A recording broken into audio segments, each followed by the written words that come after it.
I have a host of panelists with me. I have Major Mohd Ali Shah with me on the broadcast, and I also have Sanjeev Srivastav, who's an international affairs expert. Now, Major Shah, I guess you will be able to give us a better understanding on how this operation took place. As per officials and reports, we're getting to know that there were a similar sort of a terrain replicated for the US military to practice and rehearse so that they can nab and kill this terrorist, this ISIS leader who has been hiding in Somalia.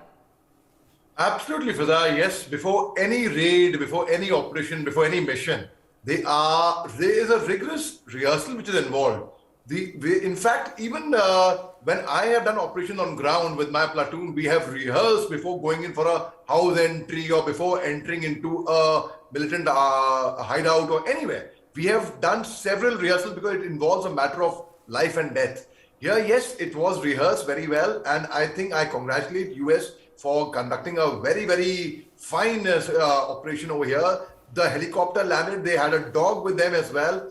There were no casualties reported in this operation at all.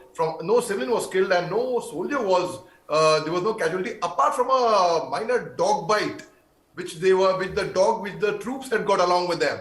That's about it. Apart from that, this terrorist was hiding over there, and Somalia is better known as the harbor for Al-Shabaab, which is the terror group linked to Al-Qaeda more than the Islamic State. But of lately, what's happened is the Islamic State has got more proactive, has got active towards Africa and towards that region. So yes, and also President Joe Biden had reversed because former President Donald Trump had taken out the US troops from Somalia earlier. Thereafter, President Biden had redeployed about 450 US troops in Somalia last year. But these troops do not do operation, they don't do raids, they don't do counterterrorism activities. They train the Somalian troops over there. That's about it. So when the US troops are there, there are 450 of them in Somalia, and they train them, so they get more equipped and they get new nuances, they get to more operation. But this raid was a very, very successful raid, I would say. And yes, the ISIS leader was killed, and that's a big success. And I hope terrorism actually finishes from the world completely, Fiza.